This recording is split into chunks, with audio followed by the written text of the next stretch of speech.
Healthcare and traffic safety. Trauma team leads the way. Second-rate equipment, undertrained medical professionals, and high death rates. This is the best Night City's public emergency services have to offer. In addition to poor performance metrics, so too has their public image suffered. Scandals involving city EMTs colluding with scavengers have gone from rare to commonplace. Recent cuts in municipal healthcare spending have led to outright collapse of a medical system that already underperformed by most standards in the developed world. Ironically, this so-called reform resulted in a greater drain of doctors, nurses, and paramedics, and dispatchers from the public sector. Where quality healthcare was spotty before, now too is even calling the emergency hotline. Should you be among the lucky to reach a dispatcher, expect more than a half hour for an ambulance to arrive. And should you not bleed out before reaching the hospital, you're even less likely to find an available bed. Recent data show a survival rate for traffic accidents in Night City at a meager 17%. For comparison, the average survival rate for traffic accidents across all trauma team policies is 91%. Response time is guaranteed to never exceed 3 minutes. Heaven on earth? No, the minimum we all deserve. Something to keep in mind as you plan your personal budget. Purchase Trauma Team's platinum level coverage for the cost of gold and safeguard your life today. Limited time offer.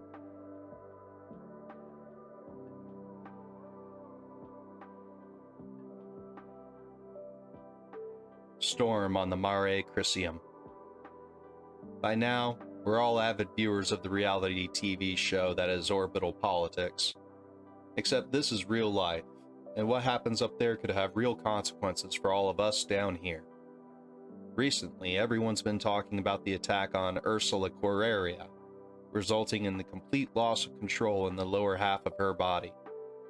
The media has been endlessly replaying remarks made by Correria's younger brother Wagner, while also discussing the latest outfit worn by Yara Ayode to the official press conference when she denied rumors that Correria's family had any hand in her accident. I don't know about all of you, but with each passing day, the saying, "what happens in orbit stays in orbit," is starting to sound like dangerously wishful thinking.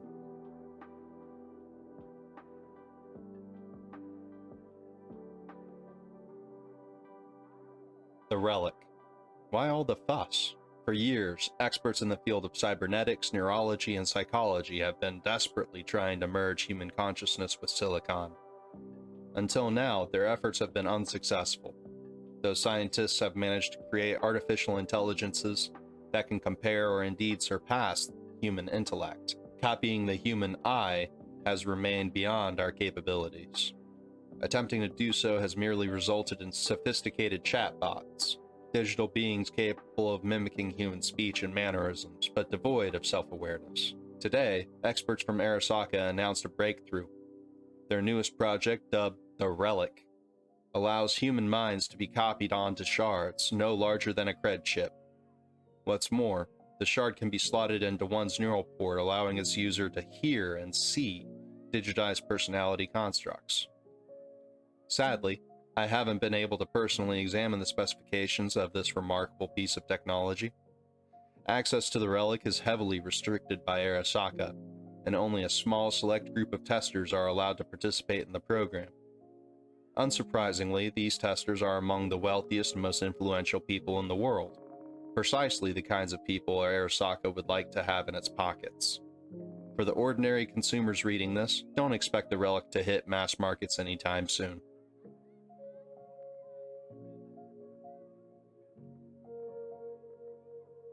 What really happened in Arasaka Tower?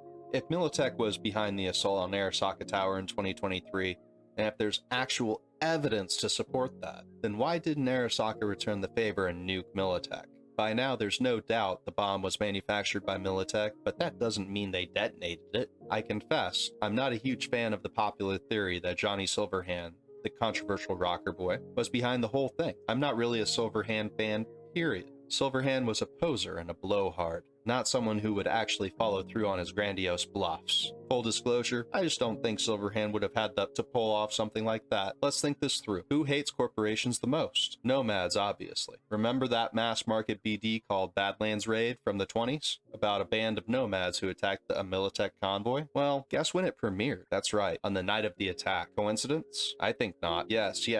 A Silverhand cameo is in there somewhere, but that's just a marketing ploy. A BD scrolled by a bunch of cactus huggers wouldn't sell for an any without a recognizable face. But I'm more intrigued by the main actress. How is it she didn't star in any other production despite Badlands Raid's huge sales? How is it she didn't star in any other production despite Badlands Raid's huge sales?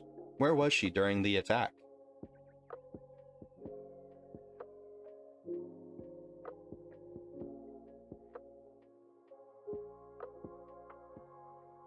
The Flowers of Silence, a biography of Hanako Arasaka. If I had written this biography on the basis of publicly available material, there would be two sides of this story, not to mention the foreword, afterword, and the acknowledgments. Everyone knows that Hanako Arasaka is a very private individual. Everyone has heard about the tragic death of the last reporter who attempted to pen her life story. 10 shots to the back. Suicide, according to the police. That's why when my publisher asked me to write this book, I had to politely decline. Then, when I saw the advance they were offering me, I started to reconsider. And finally, when I discovered that Arasaka's PR department had given its stamp of approval to interview numerous members of Hanako's entourage, I was on the next flight to Tokyo. Soon enough, however, I lost my original enthusiasm. The people Arasaka sent me to be interviewed repeated the same answers to all questions, clearly memorized by heart. After a month's worth of research, all I had was, Hanako Arasaka is the daughter of Saburo Arasaka from his third wife, Michiko. She was born in 1999 in Tokyo and has only left the city 5 times in her life. Living a cloistered lifestyle, she never fulfilled any important role in the family business. She is very close to Yorinobu Arasaka, the black sheep in the family. I was ready to give up when, in the archives of a local TV station, I found a recording of the opening of an Arasaka branch in Fukuoka, graced by the presence of none other than Hanako herself. She played the piano, Debussy's Reverie. Why that piece? Why play a dreamy, introspective song while surrounded by stoic Japanese businessmen? Her golden fingers caressed the keys, and I was memorized. Tears rolled down my cheeks as I listened. That's when I knew I had to finish this book. I had to meet this enigmatic woman and find out what Hanako Arasaka really was.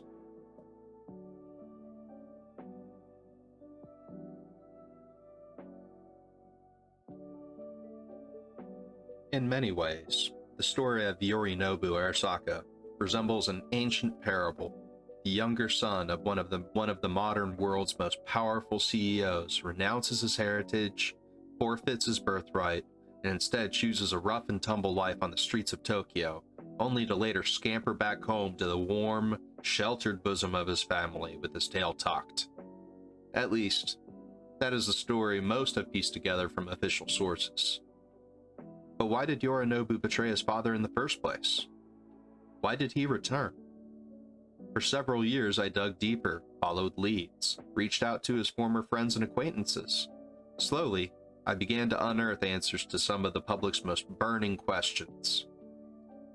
Yorinobu was born in Tokyo in the early 21st century, the first child to Saburo Arasaka's third wife, Michiko. By all accounts, he seemed a happy child that grew to become a pleasant young man. That is, until his graduation from the University of Tokyo at the age of 21. Following the ceremony, the Arasaka family threw a party in his honor. At some point in the evening, Saburo invited his son to his study for a private conversation. What transpired there is wholly unknown, but after corroborating varied accounts, it is clear that Yorinobu must have snuck out of the party and the entire estate only a few hours later, gone. A whisper in the night. Over the next few years, various eyewitnesses spotted Yorinobu in the company of a nomad group known as Kotetsu no Ryu, or the Steel Dragons. As part of this youthful rebellion, he purposely involved himself in altercations with Arasaka agents and promoted anti-corporate slogans. After his family eventually confirmed Yorinobu's involvement, Saburo renounced his son, and Kei, Saburo's eldest son, swore to exact revenge on his younger brother. Ironically, it was later at Kei's funeral that Yorinobu at last reconciled with his father. Stubbornly proud to a fault, many were surprised by the Arasaka patriarch's conciliatory approach. What caused Saburo to change his mind? What role might have Yorinobu's sister, Hanako, played in their peaceful reunion? That much yet remains to be discovered.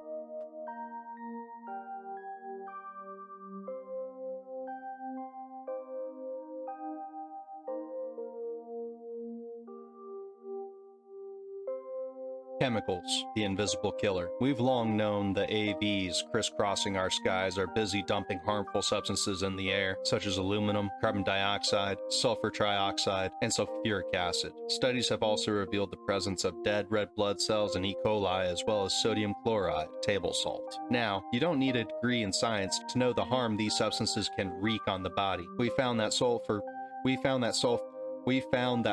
compounds can lead to cancer, heart disease, and other illnesses arising from a weakened or even damaged immune system. They can also lead to spontaneous dental hydroplegia.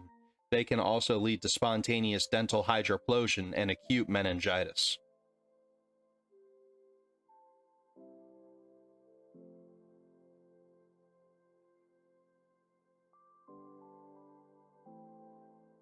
Cyberware usage and its side effects.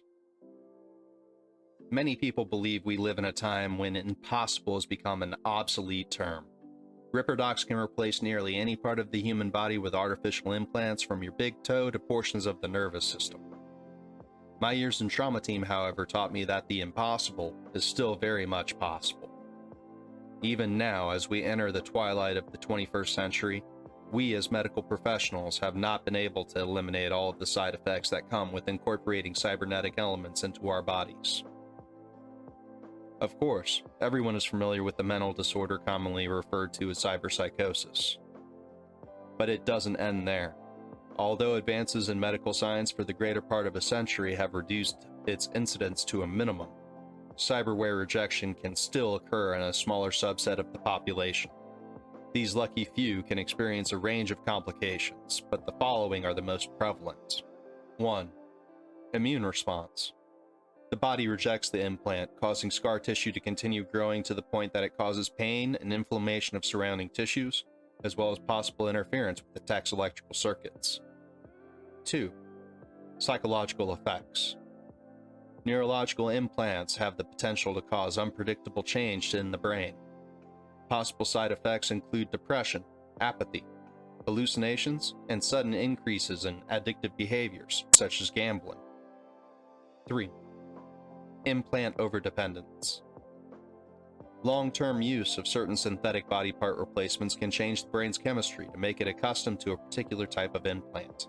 There are reported cases of permanent blindness after patients attempted to replace their Kiroshi optical implants with different models. In the face of these known risks, what should our outlook be as consumers and medical professionals? To deny ourselves cybernetic enhancements on the 0.5% chance we could lose our vision forever? Or gamble away our life savings at the casino? The clear answer is no. Cyberware technology has elevated human biology to the point where these what-if arguments serve against our best interests. The best advice I can offer for minimizing your risk is to read the techno-medical profiles for all cyberware you intend to purchase before you install it.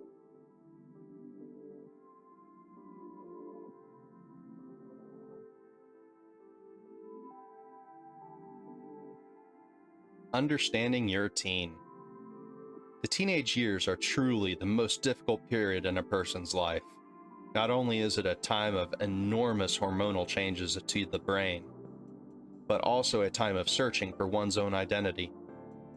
The teen starts to seek authority figures outside the family, most often among their peers, but also among celebrities, rocker boys, and even fixers or mercenaries. To become an authority figure to teens, all you really need to do is have a unique style. Maybe throw in a few nice phrases criticizing the system, and, most importantly, convince the teenager that you, and only you, understand.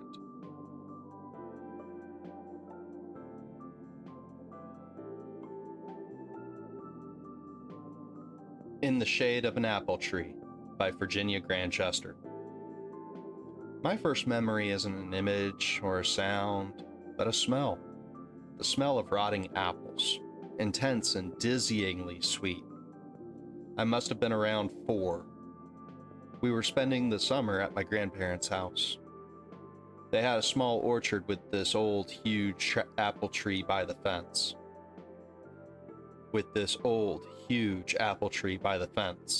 That year it grew so many apples that nobody even bothered to pick them up. We just watched them fall to the ground where they lay rotting. It's hard to imagine now, a world where things used to grow out of the ground without our help, without bioengineering, where an apple was something normal, a fruit whose shape and taste every child knew by instinct, where a normal person like my granddad could have more than he needed. Sometimes I think back to that orchard and that sweet, drowsy smell, but all I taste is bitterness.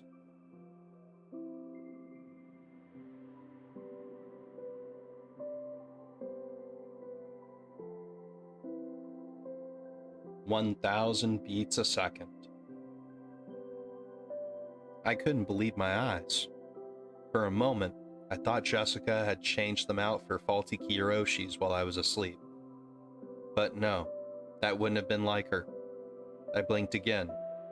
No change. There I saw them, clear as day, the open flaps of Jason's chrome skull. I saw the electronic brain that, up until now, had been hidden by perfect imitation sin skin. The son of Future Tech CEO, the boy of my dreams, Jason, was an android. I sat there stuck with a dumb expression on my face, and Jason stared back with one of his own. I couldn't help but wonder now, were those beautiful blue eyes of his, the same that had pierced my soul, were they merely a mimicry controlled by some emo algorithm? Had there never been anything real behind them all those times? Not once? "Alex, it's not what you think," he pleaded with a strangely authentic note of panic in his voice. And I wanted to believe him, I really did. Well, clearly it hasn't been," I replied in equal parts anxious and bitter. "Me and my rotten luck. The first and last guy I fall for, and he turns out to be a motherboard on legs. No, that's not..." Jason suddenly broke off and smiled awkwardly. "Wait, did you say fall for?" My cardio implant began to beat more and more quickly. My face flushed. Had I been wrong? Could this body of bolts, wires, and plastic really contain whatever is left of the real Jason Kadalis? If his father was able to design a synthetic heart for me, maybe he could do the same for his son's brain. The question is, why?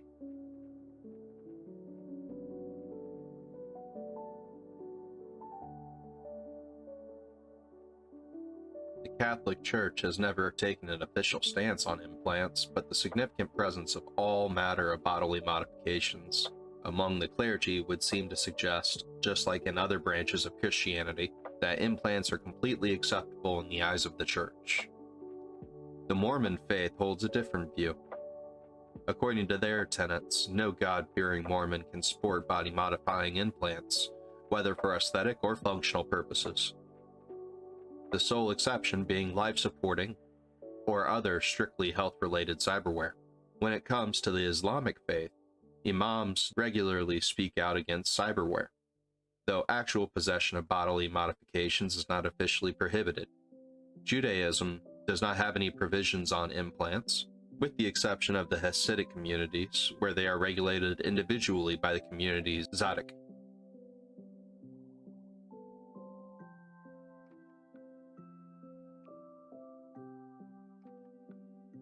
Konpeki Plaza.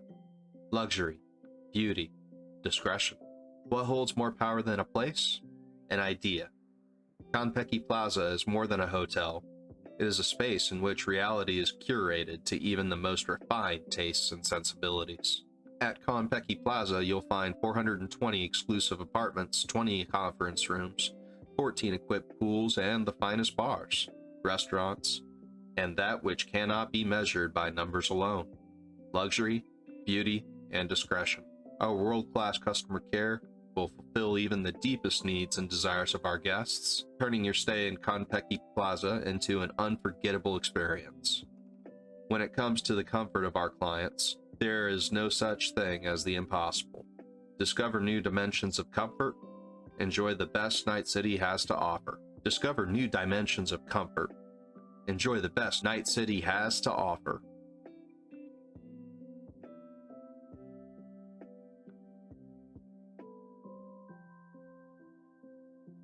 Delamain Transport Services. Need to be on time for an important meeting? Don't want your valuable tech to fall into the wrong hands? Or maybe you just don't like the crowds. With Delamain, you leave your problems at the door. Our corporate transport service has a fleet of over 20 armored cars ready and waiting to bring you to your destination in comfort and security.